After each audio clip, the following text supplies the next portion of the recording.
নমস্কার, সবাই ভালো আছো তো? অল্প একটু গল্প চ্যানেলে তোমাদের সকলকে স্বাগত। মহালয়ার পর আর দেবী বোধনের আগের এই সময়টা তো বাঙালির মন একেবারে খুশ খুশ। এই আকাশের মেঘগুলোর মতোই আমরা উড়ে বেড়াতে থাকি। তাই এই আনন্দ আনন্দ মন নিয়ে আমিও চলে এলাম তোমাদের সাথে একটু গল্প করব বলে। আজকে চলো একটু বনে বাদারে মাঠে ঘাটে পাহাড়ে জঙ্গলে ঘুরে বেড়ানোর গল্প করি। আসলে শহরে বড় হয়েছি বলে খুব একটা বনে জঙ্গলে ঘোরার সুযোগ হয়নি, কিন্তু আমেরিকা আসার পর এই বিভিন্ন স্টেট পার্ক ন্যাশনাল পার্কের দৌলতে বেশ কিছু পাহাড় জঙ্গল দেখার সৌভাগ্য হয়েছে। তাই জন্য যখনই আমি সময় সুযোগ পাই কাছাকাছি কি পাহাড় জঙ্গল আছে একটু দেখতে বেরিয়ে পড়ি।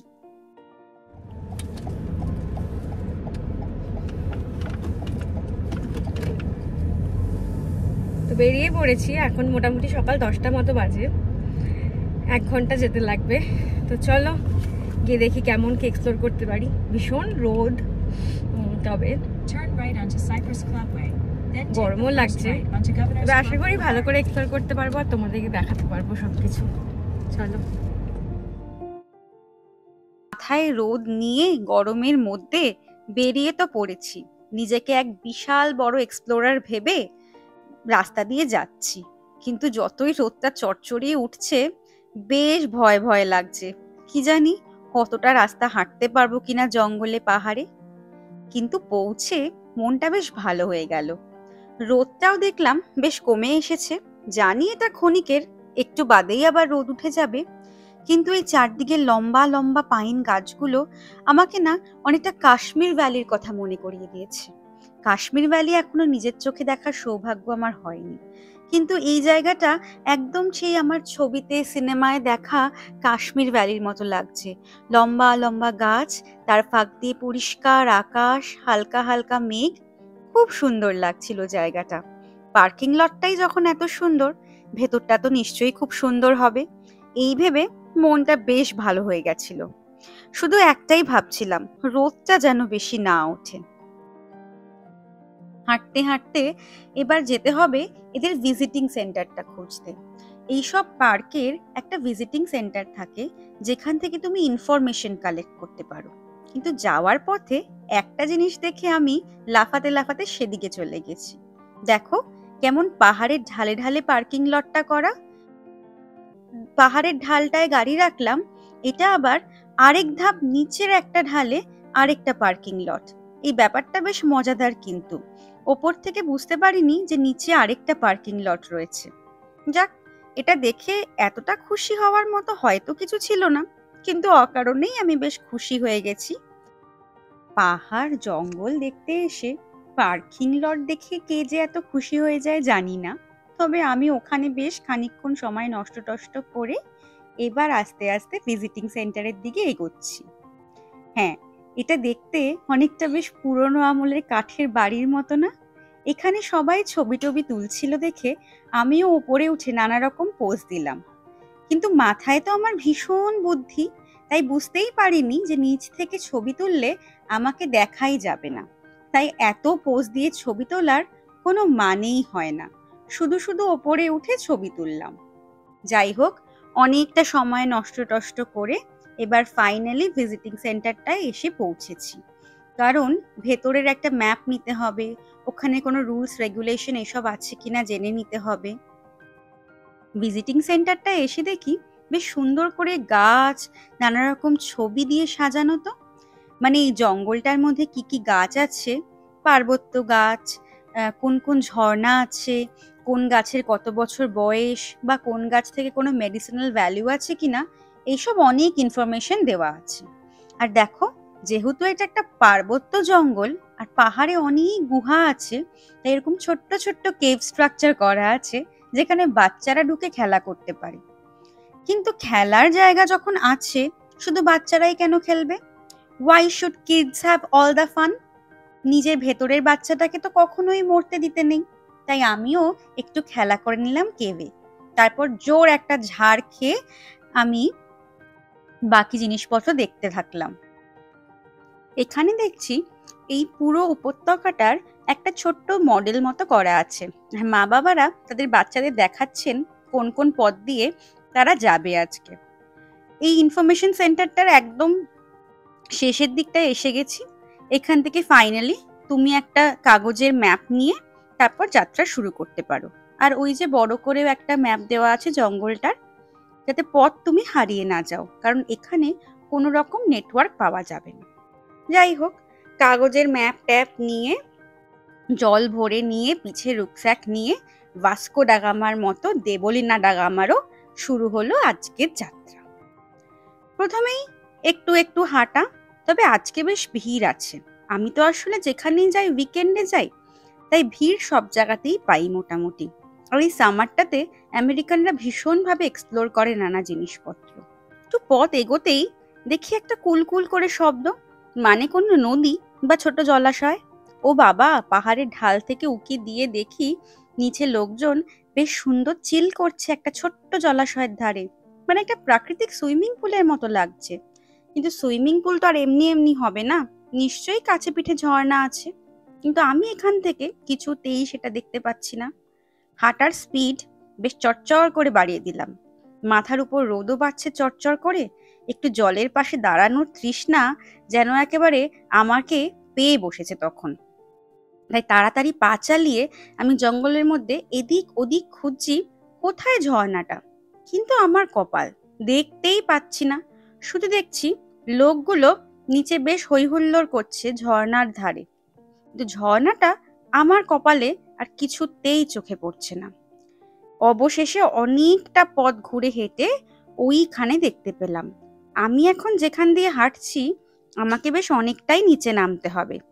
पर कोई बात नहीं, এখন তো আমি এক্সপ্লোরার দেবলিনা ডা গামা। তাই যেখানে পাহাড়, জঙ্গল, গুহা, নদী, নালা যা থাকবে আমি আজকে সব দেখে ফেলবো। এই পণ নিয়েই তো আমি বাড়ি থেকে বেরিয়েছি। যে সে পণ নয় বাবা, একেবারে হরধনু ভঙ্গ করা পণ আমার। তাই অগত্যা অনেকটা পথ হেঁটে এই ভাঙা চোরা ছ্যাঁতস্যাঁতে পিছলা একটা সিঁড়ির মধ্যে দিয়ে আমি নামতে শুরু করেছি। এদিকে আবার ভয়ও লাগছে, পা পিছলে পড়ে গেলে একেবারে কোমর সমেত হাড়গুলো গুঁড়ো গুঁড়ো হয়ে যাবে। কিন্তু তারপর দেখলাম অনেক বয়স্ক মানুষ, ছোট ছোট বাচ্চারা সবাই যাচ্ছে। দেখে মনটায় বেশ জোর পেলাম। আসলে এদের মধ্যে একটা জিনিস আমি দেখেছি, এরা কিন্তু প্রকৃতিকে খুব ভালোবাসে। এরা যে কোনো বয়সে যে কোনো সময় নিজেদের অবসর যাপনের জন্য এরকম অ্যাডভেঞ্চার করেই থাকে। যাই হোক, এইসব নানা রকম ভাবতে ভাবতে দূর থেকে এবার ঝর্ণাটা দেখতে পেলাম। দূর থেকে দেখতে পেলেই তো হবে না, আমায় একটু কাছে যেতেই হবে। ঝর্ণার জলে পা ভেজাবো কি ভেজাবো না ভাবছি, তারপরে গিয়ে শুনলাম এখন নাকি ওই ঝর্ণার জলে পা ভেজানো বারণ। মানে যা করতে হবে ঝর্ণার পাশে দাঁড়িয়ে ছবি তোলা, ভিডিও করা, এইসবই করতে হবে। কিন্তু একবার ঝর্ণাটার পাশে দাঁড়িয়ে মনটা সত্যি একটা স্নিগ্ধ আনন্দে ভরে গেল। কি অপূর্ব লাগছে দেখতে ঝর্ণাটা। আমি বেশ অনেকক্ষণ দাঁড়িয়েছিলাম। আর ঝর্ণার জলটাও খুব পরিষ্কার। অনেকে দেখলাম খালি বোতলে সেই জল ভরে নিয়ে যাচ্ছে। আমার কাছে খালি বোতল ছিল না বলে আর জলটা ভরা হয়নি। কিন্তু সবাই এখানে বলা বলি করছিল এসব ঝর্ণার জলগুলো নাকি খাওয়া যায়, কোনো অসুবিধে নেই। যাক, ঝর্ণা দেখে যতটা উতরাই নেমেছিলাম আবার ততটা চড়াই উঠে এখন অন্য দিক দিয়ে গিয়ে আমাকে গুহা, তারপরে জঙ্গলে আর নানা রকম পার্ট দেখতে হবে। তো হাঁটছি হাঁটছি জঙ্গলের মধ্যে, বেশ ঘন জঙ্গল, মাঝে মাঝে ছোটখাটো গুহা দেখতে পাচ্ছি। কিন্তু যেইখানে মানুষজন বেশি যাচ্ছে না, আমি আবার সেই দিকে পা বাড়ানোর সাহস পাচ্ছি না। ওই দেবলিনা ডা গামা হলে কি হবে, আমি একটু ভীতু তো, তাই ওই এক্সপ্লোরার সত্তাটা মনে মনেই রাখি। কাজের ক্ষেত্রে যেদিকে ভিড় বেশি যায়, মানে আমি দেখি সামনের লোক যাচ্ছে সেফলি, আমি সেখানেই যাই। কি করব, আমি একটু ভীতু বাঙালি তো, এটুকু তো মাফ করে দেওয়াই যায়, তাই না? ভিড়ের পেছন পেছন এবড়ো খেবড়ো পথ ধরে বড় বড় পাথর, গাছপালা আর সূর্যের চড়চড়ে রোদ মাথায় নিয়ে আমি আস্তে আস্তে এগিয়ে যাচ্ছি।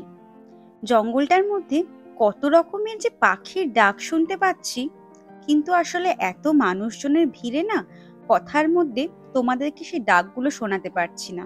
চলতে চলতে হঠাৎ দেখি একটা পার্বত্য নদী টুকি বলে আবার কোনো খাঁচের মধ্যে নিজেকে লুকিয়ে নিচ্ছে। পার্বত্য নদীর এই বৈশিষ্ট্য তো আমরা সকলেই জানি। অনেক নদীকেই দেখা যায় না, এর খাঁজ দিয়ে এমন করে বয়ে যায় যে একটুখানি মুখ বার করে, তারপর আবার ভেতরে ঢুকে যায়। এবার ওই কেভটার দিকে মেনলি যাচ্ছি। এখানে একটা বড় কেভ আছে, যেটা দেখতে এই পার্কটায় সবাই আসে।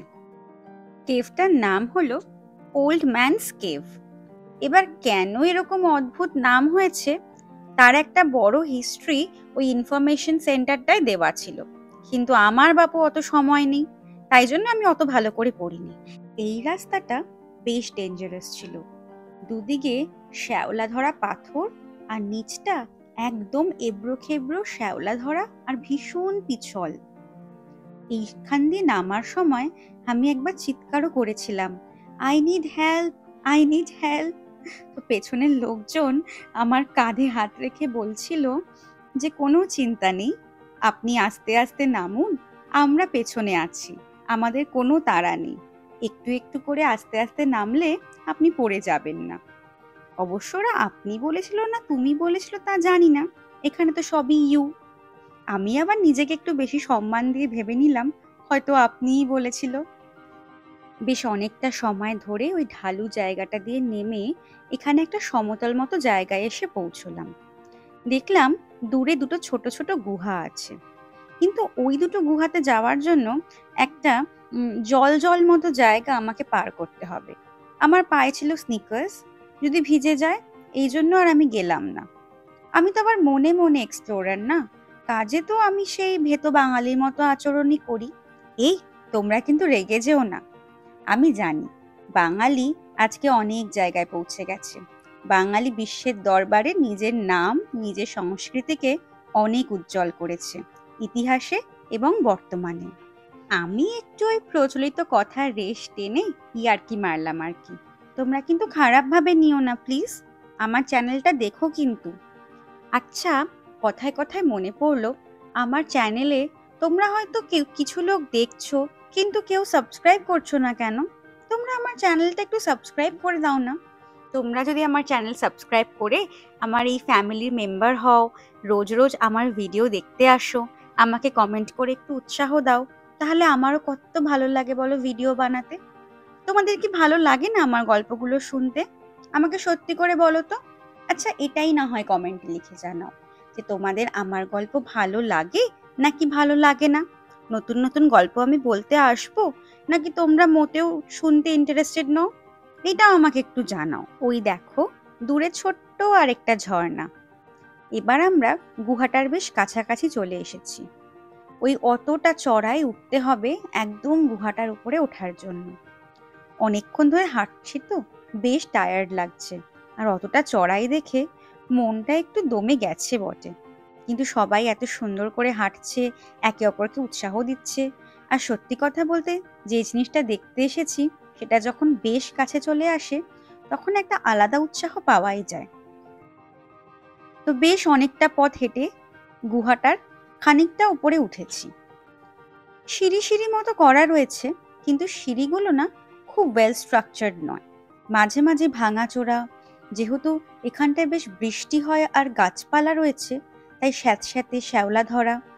তাই যাই হোক, একটু সাবধানে কোনো পাশের দেওয়াল ধরে বা অনেকে স্টিক নিয়ে আসে ব্যালেন্স রাখার জন্য, ধীরে ধীরে উঠতে হবে। তাড়াহুড়ো করলেই এখানে বিপদ। আর হাতে বা পিঠে খুব বেশি ভারী জিনিসপত্র নিয়ে না ওঠাই ভালো।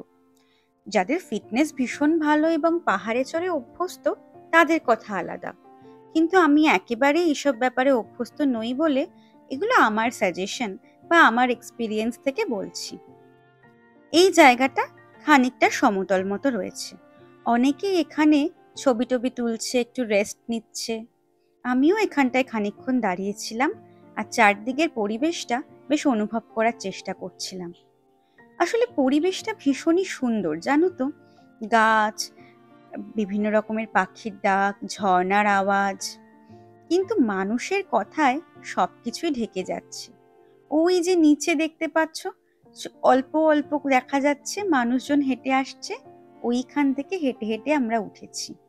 সামনে আরো রাস্তা রয়েছে অনেকটা। তাই এখানটায় একটু জিরিয়ে নিতেই হবে।